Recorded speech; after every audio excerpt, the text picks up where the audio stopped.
নমস্কার। ভারত সরকারের তথ্য ও সম্প্রচার মন্ত্রকের আয়োজনে সারা দেশব্যাপী আয়োজিত হচ্ছে ভারত রঙ্গম মহোৎসব।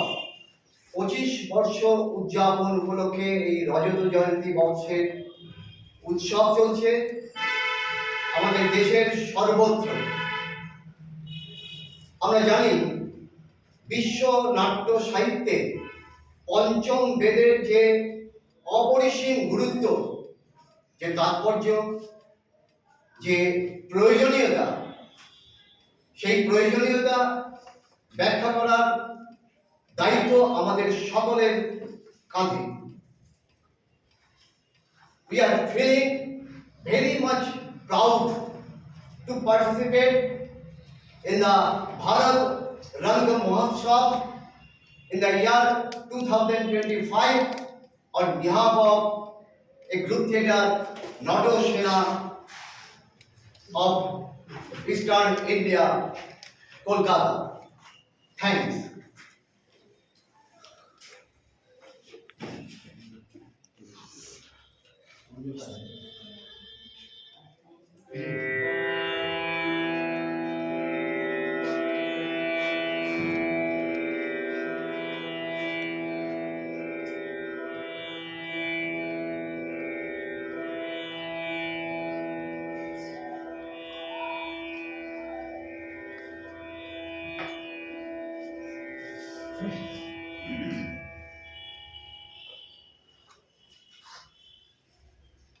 দয়া করে আমাদের প্রণাম গ্রহণ করুন মুনিবর।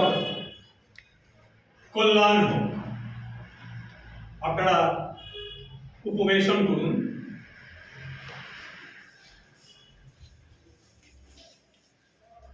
বলুন, কি অভিপ্রায় আপনাদের আমার কাছে আগমন? হে মুনিবর, নাট্যশাস্ত্র বিষয়ে বেশ কিছু প্রশ্ন আমাদের মনে উদয় হয়েছে। আপনি যেহেতু নাট্যশাস্ত্রের রচয়িতা, তাই আপনার কাছেই এসেছি সেই সমস্ত প্রশ্নের সঠিক উত্তর খোঁজার জন্য। আপনারা কোনো রকম দ্বিধা না করে আপনাদের প্রশ্নগুলো করুন। গুরুদেব, নাট্যশাস্ত্রের উৎপত্তি কিভাবে, আর এর উদ্দেশ্যই বা কি? আপনি খুব সুন্দর প্রশ্ন করেছেন। নাট্যশাস্ত্র জীবনবোধের কথা বলে। ত্রেতা যুগে যখন মানুষ কাম ক্রোধে লিপ্ত হয়ে অসৎ পথে গমন করছে, তখন দেবরাজ ইন্দ্র ব্রহ্মার কাছে একটি নতুন মাধ্যম রচনা করবার জন্য অনুরোধ করেন। এই নতুন মাধ্যমে দর্শন এবং শ্রবণ দুটো পথই থাকবে, এবং এই দুটো পথের মাধ্যমে অসৎ পথগামী মানুষকে আবার সৎ পথে ফিরিয়ে আনা যাবে। কিন্তু গুরুদেব, এই কিন্তু সকল জ্ঞানের ভান্ডার। পৃথিবীর সমস্ত রহস্যই তো লুকিয়ে রয়েছে বেদের মধ্যে। তাই এই উদ্দেশ্য পূরণের জন্য তো বেদই যথেষ্ট। তাহলে আবার পঞ্চম বেদের কি বা প্রয়োজন ছিল গুরুদেব? প্রয়োজন আছে। সমস্ত মানুষের কাছে বেদকে গ্রহণযোগ্য করে তোলবার জন্য এর প্রয়োজনীয়তা আছে। নাটক এমন একটি বিষয় যা মানুষকে ধর্মের পথে, সমাজের এগিয়ে যাওয়ার পথে বিশেষভাবে সাহায্য করে। তাই ব্রহ্মা 4টি বেদের সারাংশ একত্রিত করে এই নাট্যবেদ রচনা করেছেন। 4টি বেদের উপাদান, সেগুলো কি গুরুদেব? আপনারা যে নাট্য পাঠ শোনেন তা ঋগ্বেদ থেকে গৃহীত হয়েছে। সুললিত গানগুলো গৃহীত হয়েছে সামবেদ থেকে, আর অভিনয় তা নেওয়া হয়েছে যজুর্বেদ থেকে, আর নাট্য রস সংগৃহীত হয়েছে ওই অথর্ববেদ থেকে। এই 4টি বেদের সংমিশ্রণে তৈরি হয়েছে এই নাট্যশাস্ত্র। গুরুদেব, তাহলে নাটক কি শুধুমাত্র ওই দেবতাদের জন্যই নির্মাণ? না না, তা কেন? ঠিক এই প্রশ্নটি রাক্ষসরা ব্রহ্মাকে করেছিলেন। ব্রহ্মা বলেছিলেন যে এই নাট্যশাস্ত্র সবার জন্য, সকলের জন্য। তাই দেবতারা এই কাজে, অসুররাও এই একই কাজে, এমনকি মানুষও সেই একই কাজে থাকলেও কোনোদিন এই নিয়ে বিরোধ চলবে না। নাটক মানুষের মধ্যে যে রোগ, শোক, তাপ, দুঃখ এগুলোকে নিরসন করবার জন্য, স্বস্তি দেওয়ার জন্য নির্মিত হয়েছে। তাই সমস্ত স্বাদ আবেগ নিয়েই আমাদের এই নাট্যশাস্ত্র রচিত হয়েছে। এমন কোনো জীবন নেই যা বা দর্পণ নেই যা আমাদের এই নাট্যশাস্ত্রে আলোচিত হয়নি। অদ্ভুত! সমস্ত সৃষ্টির রহস্য এই নাট্যশাস্ত্রের মধ্যে লুকিয়ে আছে। জাগতিক, অজাগতিক, প্রাকৃতিক, অপ্রাকৃতিক সমস্ত কিছু এই নাট্যশাস্ত্রের মধ্যে। ঠিক তাই। তাই আমরা এই নাট্যকলাকে সমস্ত কলার সঙ্গম স্থল বলতে পারি। গুরুদেব, এই নাট্যকলা এক চমৎকার শিল্প। বেঁচে থাকার জন্যে, শ্বাস নেওয়ার জন্যে গুরুত্বপূর্ণ। তাহলে আমাদের সমাজ কেন মেনে নিচ্ছে না এটাকে? বৎস, আমরা শিল্পী, নীতি নির্ধারক নই। শিল্পকর্মই আমাদের ধর্ম। নীতি নির্ধারকেরা ঠিক করুক কিভাবে আমাদের এই শিল্পকে তারা এগিয়ে নিয়ে যেতে সাহায্য করবে।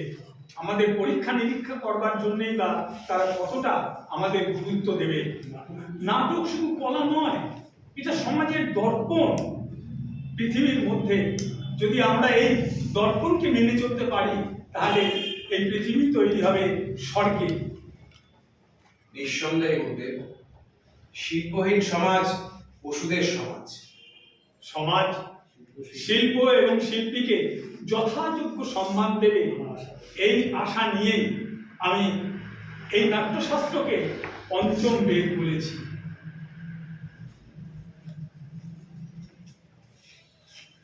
পঞ্চম বেদ সমস্ত বেদের জ্ঞান। পঞ্চম বেদ সমস্ত বেদের জ্ঞান। পঞ্চম বেদ সমস্ত বেদের জ্ঞান। পঞ্চম বেদ সমস্ত বেদের জ্ঞান। ওই দেখুন ঋষিবর, আমার নাট্যপুত্রীরা সমস্ত নাট্য সম্ভার নিয়ে আপনাদের স্বাগত জানাবার জন্য উপস্থিত হয়েছে। আসুন আমরা ওদের নাটকের রস আস্বাদন করি।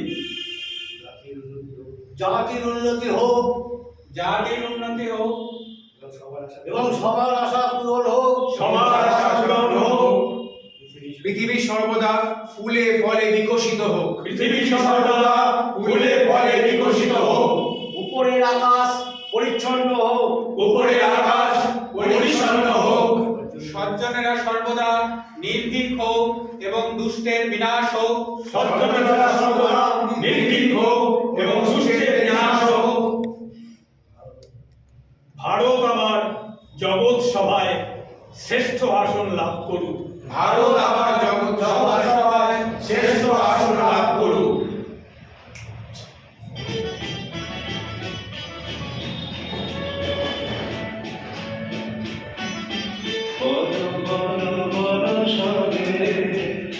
শত বিনা বিনুরবে ভারত আবার জগৎ সভায় শ্রেষ্ঠ আসন লবে। ধর্মে মহান হবে, কর্মে মহান হবে। নবদিন বলি উঠিবে আবার পুরাতন ঘুরাবে।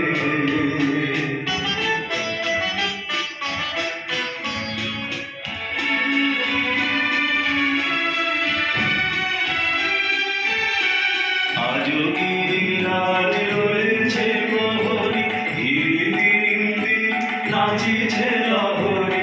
যায়নি সুগারে গঙ্গা গোদাবরী, এখনো অমৃত বাহিনী।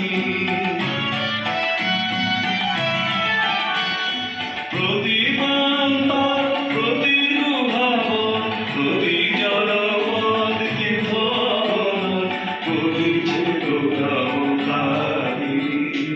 বল বল বল সবে, সদয় নামে উঠবে। ভারত আবার জগৎ সভায় শ্রেষ্ঠ আসন লবে। ধর্মে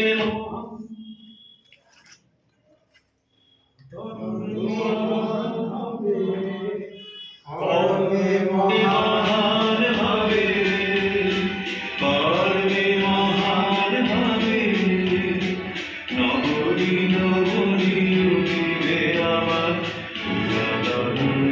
উড়াবে